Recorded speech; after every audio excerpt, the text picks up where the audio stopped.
Likewise. Coach, you obviously coach with a lot of different head coaches. How much does that change your job?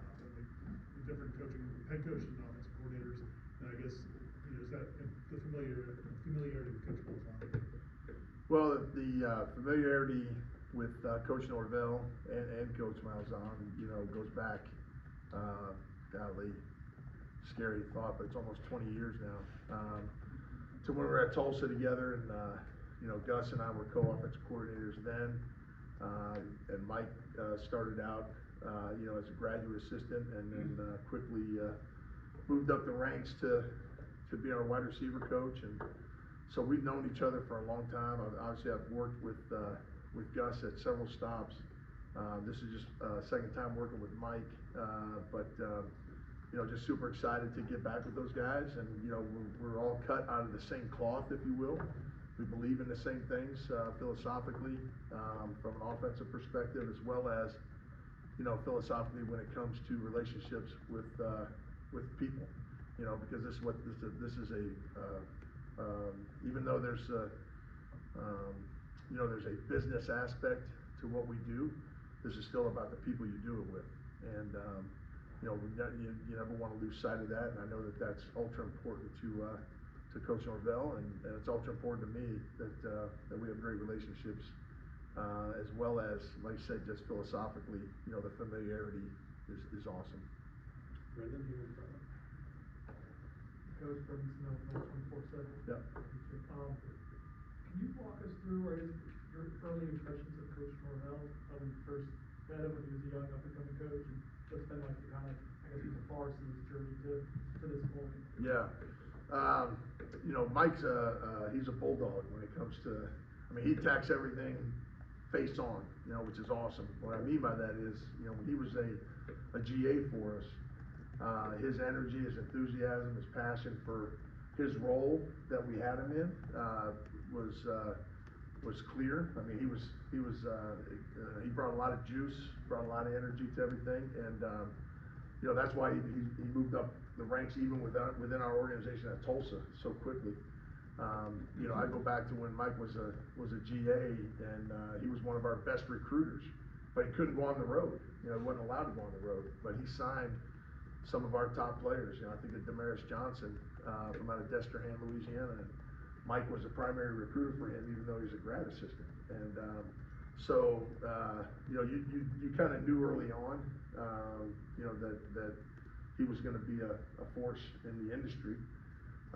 And then to watch from afar, I've always been, when you work with somebody and you have those personal relationships, it's you stay in touch with them. It's not like Coach Norvell and I haven't, spoken in the last 20 years. We talk, we'd see each other on the road recruiting, or we'd see each other at the, national convention, or, you'd have some big life event, like, you got kids, or, your kids are graduating from college or high school or whatever, or it's a birthday, you're shooting them a text, or, that sort of stuff. We've always been, our relationship has always stayed steady throughout the years, but now to get to be able to watch his progression has been awesome.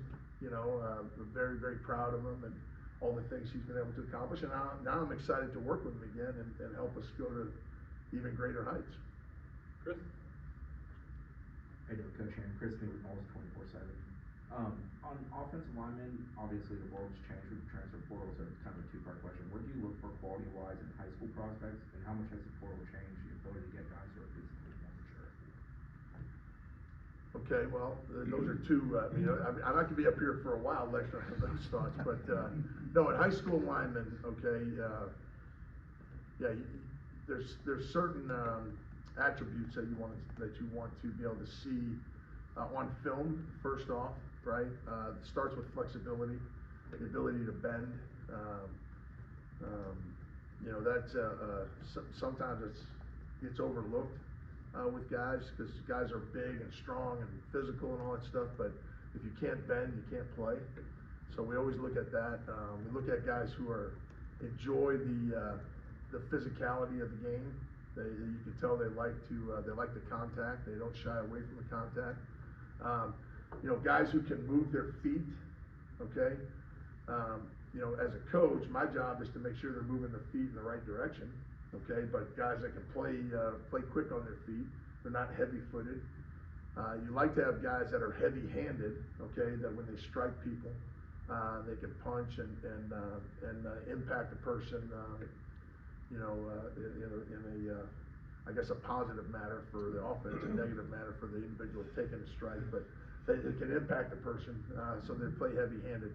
You know, ultimately what we're looking for is guys who can make an impact at the line of scrimmage, okay, that can move people, that can dent the defense, but guys who are also athletic enough to play in space, because, you know, there's so much spatial blocking that takes place, whether it's in pass protection or whether it's in, you know, some of our screens, reverses, our zone schemes where we have to climb up and block second and third level defenders, so they have to be able to play in space as well.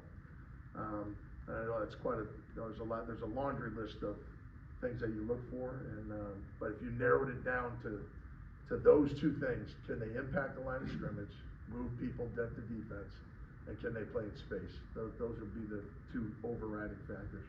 And then they gotta love football. They have to love football, you know, and that takes, you gotta get to know somebody. You know, the challenge in, you know, in your second part of your question about the transfer portal is sometimes it feels like the transfer portal is speed dating.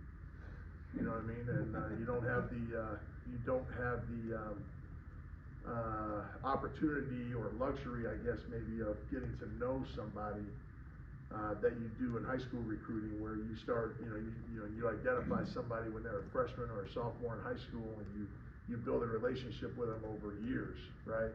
And then when in the portal era, you know, that years is turned into, you know, minutes, you know, hours that you get to spend with them. So, but also, you know, in the portal era, there's times where you may have relationships with guys that, you know, choose to go somewhere else, or you wind up somewhere else. You know what I mean? Like my situation here, you know, I'm at a new school, but I have relationships with guys that are long-standing.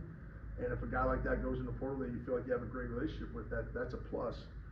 But there's also that, you know, the aspect of trying to evaluate guys and making sure that they're right fits, not only for from a football perspective, but just a program perspective and a unit perspective when it comes to the offensive line, that they're right fits. That is a challenge in the time constraints that you have with the portal right now. Aslan? Aslan Hedgerbandi, ReportChamp.com on Reconnecting. I guess to pick up that conversation there, can you look at tape and figure out a guy could maybe be better than a guy that you actually had your hands on with and coached for the last few years when it comes to evaluating the transfer prospect? I think that there is, that's a great question, by the way, okay, because, you know, when you look at guys that are coming out in the portal, okay, the common theme that you hear is that when a guy goes in the transfer portal, they're looking for basically two things, right, which is opportunity and development, okay? And, you know, certainly the opportunity piece is a lot easier to evaluate because, hey, if you've got a need, right, and you can go out and you can fill your need with a guy that you're watching, okay, well, this guy's, you know, a pretty good player on film, and you know, you feel good about, you do the research on him, you find out who he is as a person as best you can, you know, you're trying to dot your I's and cross your T's on all that stuff. But if there's opportunity is just filling needs, okay? So if we have needs, we gotta go fill those needs, all right? Now the development piece, that's where you get into the details of everything. And, you know, I have a lot of friends in this profession, okay? We all do. But O-line coaches, you know, we have, it's almost like a brotherhood, okay? And so when you see a guy in the portal and you know who's coached him, and you know how he's been coached, and you know what he's been coached, you know, when a guy talks about development, okay, I want to get developed. Well, I'm like, well, dude, you know, your line coach is one of my best friends. You know, I'm not going to sit there and say you haven't been coached because I know you've been coached. But now, here's what maybe that guy needs is maybe he needs a, you know, a fresh approach. You know what I mean? Or maybe there's a, you know, like when you coach a guy, okay, you look at him, you know every wart that guy has. You know everything, every little thing that's kind of wrong with him, okay? All right. When you start evaluating like the national scope of things, and you're looking at all these players, and then you look at maybe some guys that you know a little bit better than others, guys that you've coached in the past, and you start going, man, my guy that I know, he's not as bad as I thought he was. You know what I'm saying? Because you're looking at it every day, you know, and you're looking at it, you're nitpicking every little thing, and that's how it's got to be. You got to be an attention and detail guy, okay?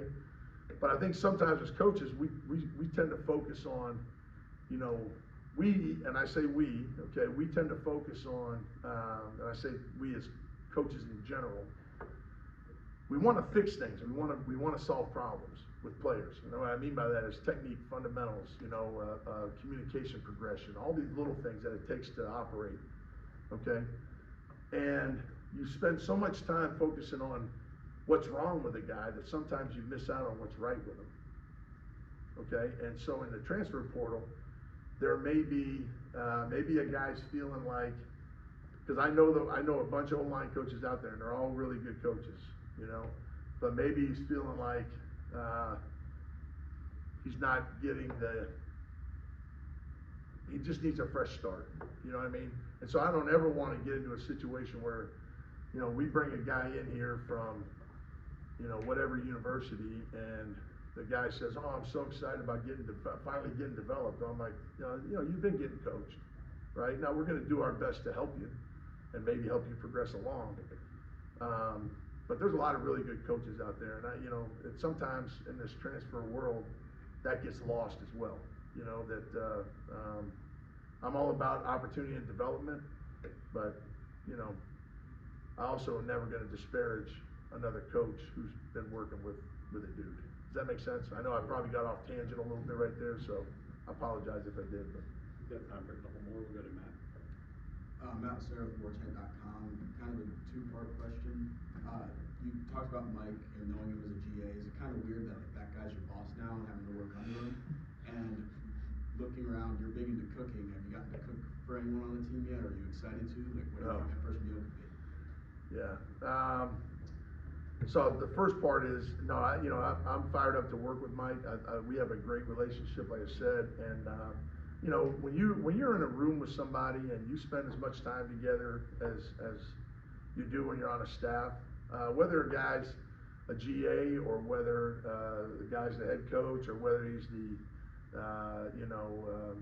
student assistant or whatever, you develop such a level of respect and admiration for guys because of what they're doing in the room. Does that make sense? So even when Mike was a GA, he brought tremendous value, just like our GAs. I've been really, really impressed with Dimitri Emanuel, who was a student assistant here, and also Ben Miles.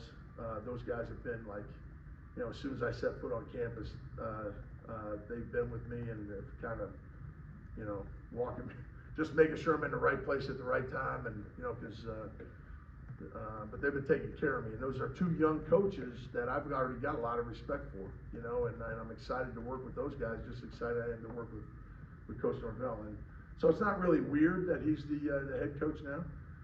He's the same guy. You know, he's got the same energy. He's got the same juice. He brings the same passion as he did when he was a GA, and that's genuine. It's sincere, and I think that's important to players when they see that. He's not a fake person, you know what I mean? He's a very sincere person.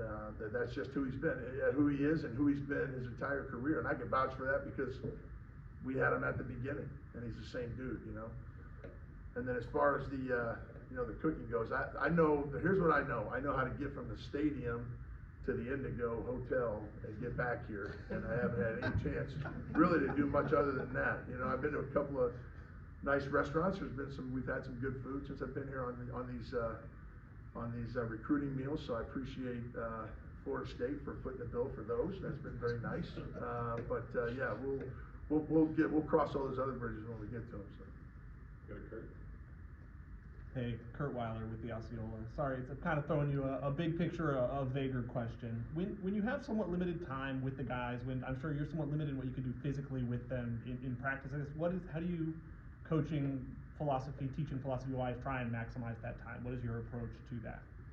Oh, man, that's, you know, because there's a, you know, we have a time limit, you know, we're governed by the NCAA on, and so the whole thing with that is that I believe in efficiency. You know, you have to have a great plan every day. You have to have a great plan of how you're gonna attack the day, you know, and so when I do get a chance, I haven't had, you know, I mean, like I said, I've been back and forth to pretty much the hotel and all that stuff. I've already met with when I do get a chance to work with our guys on the field, which I have not had that opportunity yet, obviously, because we haven't had practice or anything, but I have met with them. As soon as I got hired here, one of my first priorities was to meet with the current players, you know, because we're in the middle of all this transfer stuff and recruiting and all that, but we have players on campus that are important to us. You know, those are the guys that we're going to go to battle with. So I had a great meeting with all the offensive linemen who were here. Some of the guys had already finished up their academics for the semester and gone home, but I got on the phone with those guys. You know, I had previous relationships with some of those guys because I had recruited them. You know, when I was at Texas, I think I was the first guy to ever offer Jalen Early a scholarship. And so that was kind of cool when you know, when Coach Norvell told him that I was coming, he was like, "Oh man, Coach Hannon was the first dude to ever offer me," you know. So we've had a relationship with him, and you know, I'm looking forward to working with him now. You know, the other young guys, right? Jonathan Daniels and Lucas Simmons and Andre Otto and all these guys that are the younger guys on the roster in our unit. You know, I've got to know those guys through the recruiting process as well. So there was a baseline relationship with them. But I think that the whole key to it is just being efficient. You know, being efficient, having a great plan every day. I don't want to waste a minute when it comes to working with our student athletes to help them, you know, be prepared to be successful when they hit the field. So it's just going to be about the efficiency part of it. Go to Corey for the last one. Corey Clark with warchant.com. With your track record and Coach Malzahn's track record, you guys run the ball and run the ball a lot and run it well. Yes. This offense did not do that well the last 2 years, really, but especially this last year. When you go into your room, how do you instill, I guess, confidence and belief that I don't care what happened last year, you guys are going to be good and we're going to run the ball no matter what it takes? Right. Well, it starts really from the I don't want to say from the ground up, literally. Okay. What I mean by that is football is a ground-based game. Everything starts with your feet. Okay. But we were going to start building this from the ground up too. So I'm not concerned with what's happened in the past. I'm really not. You know, the past is the past for a reason, man. It's, you know, now do we have to learn from the past? Sure. You know, because if you don't learn from history, you're doomed to repeat it, right? At least that's what they say anyways, okay? So yeah, we want to learn, we want to get better, we want to grow, you know, but there's going to be a commitment to the run game. That's who we are, that's who we've been. Now, we're not, you know, going to pound our face against the wall. If the defense has 13 guys in the box, okay, you have to have answers. You understand what I'm saying? And that's always the challenge as well. And that's where you have to be able to use the run to set up the pass game. You know, with our vertical pass game, our RPOs, things of that nature, we can take advantage of matchups on the outside. But it starts with being able to run the football. And you know, we have an approach. You know, we are an inside zone based team. We have all the bells and whistles off the inside zone. But you know, everybody in America runs inside zone. They really do. So it's not about what you do, it's how you do it that matters. And the attention to detail and technique, fundamentals, the communication progression, getting hats on hats, you know, and then we've got some really good running backs, and you know, really excited about that room, and having a guy that, you know, a guy or two or three or however many we can have that, you know, when we get them as a running back, all you're looking for is, can you get me in a one-on-one situation with an unblocked defender? Because you can't block everybody, okay? But when the running back has the opportunity to get one-on-one with a safety or a corner or whoever that his hat is, that he's responsible for, does he have the ability to make that dude miss and then get an explosive play out of it, okay? Because our goal up front is put hats on hats. It starts with our communication progression and making sure that we're targeting the right hats, and then it goes into technique and fundamentals, which we call the how-tos. Okay, you have who-tos and you have how-tos. Who-tos are scheme, right? That's, when you're an offensive lineman, the first thing you think of when there's a play called is, okay, who am I responsible for? How am I gonna communicate that across the line, okay? Up and down the line, make sure everybody's on the same page. And then you have how-tos, and your how-tos are your techniques and fundamentals. And then the ball's gonna be snapped, dude, and we gotta go ball out when the ball's snapped, okay? And then you gotta do it again, and then you gotta do it again, and then you gotta do it again, and over and over and over again. You gotta put hats on hats, man. And when you do that, good things happen. And that's what we're committed to. That's who we are. That's our DNA. It always has been. I mean, I cut my teeth,